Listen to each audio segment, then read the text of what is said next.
paused here. Now what we are going to do is we are going to subdivide this surface. And if you remember from the previous videos, we can do a couple of options here. Okay.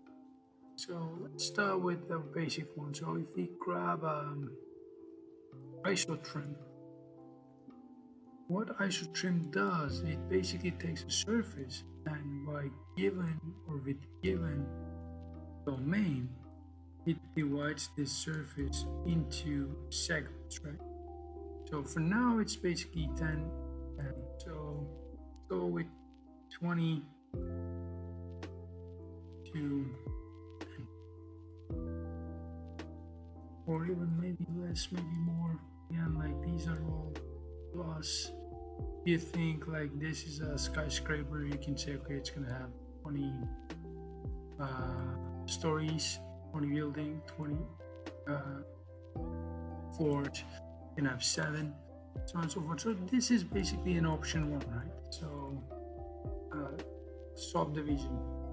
What we can do if we go to Lunchbox, and if you remember from our previous tutorials, or you may know already, just type quad in here.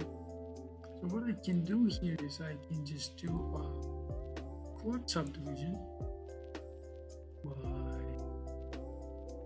using the same number of elements here. I can group this as well. Maybe I just take these out from this group. I know what's happening here. Okay. And this might be an option. Another option might be, I don't know, we can have like random quad panels. Why not? We can have the randomness value here. Put this guy in. Preview this off. Preview this off. So we have this kind of a random division, which doesn't make much sense because it tries to be like if we increase the seed or change the randomness seed. See, it's basically dividing our facade on this direction. It's not that useful, so we can take this out. We can have skewed, or we can have staggered ones. Connect these same things, connect these things in and out, in and out. I mean, it's completely up to us. So if you want to proceed with one of these, you can certainly proceed with one of these. One thing to mention here, maybe I can preview this off. This parameter is basically changing between 0 and 1.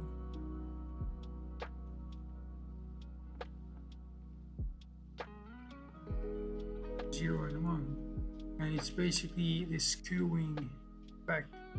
I'm not sure if it goes to 0 or 1.000. Oh, sorry.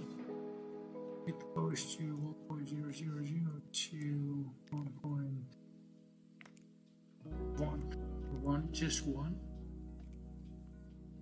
Yeah, I think it goes with the minus values as well, but the parameterize this, does this change anything? No, it's not. So basically, it's if it even goes in this direction, you put this like, let's say 10. I'm not sure what would happen. Just testing it with you now. So you see, it's just it goes a bit crazy. It's not super controlled, so I would recommend you to stay within the limits of 1 and maybe 0. That might be a valid option. You see, it's basically like rotating, but then the problems probably would be is all these panels would have sort of deviations here. Okay, so this may not be so useful. Staggered ones, maybe you can use this one, but you may want to change this. I mean, or you can grab a triangle one. Okay, these are all up to you. Okay,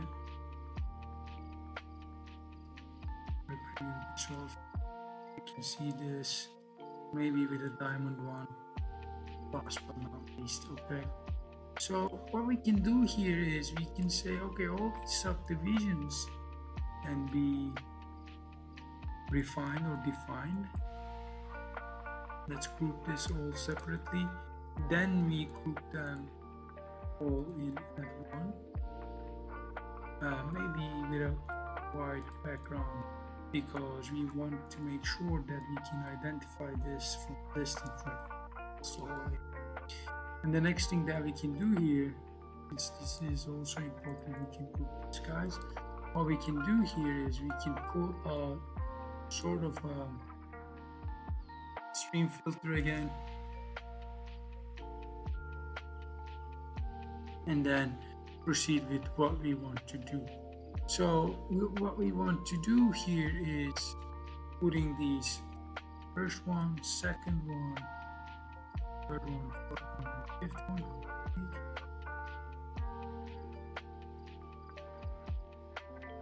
But for the fifth one, we would be using this surface component, because you see it has diamond panels and tri-panels, meaning diamonds, the panels that cannot be visualized as,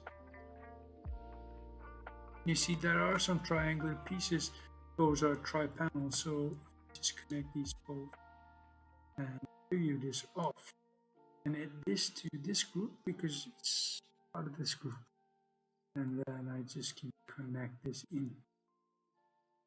If I grab a value list here again, what I can have is, okay, just edit this one. Isotrim, I would call it equals 0.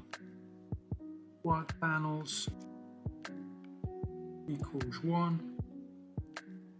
Staggered panels equals 2. And triangles equals 3. Diamonds and panels, let's say, equals 4. And I can put this in. And I put this in, what I'll have is the surfaces as my output, right? And obviously I should be doing this off. And what we can do here is quad panels, staggered panels, triangles, and diamond panels.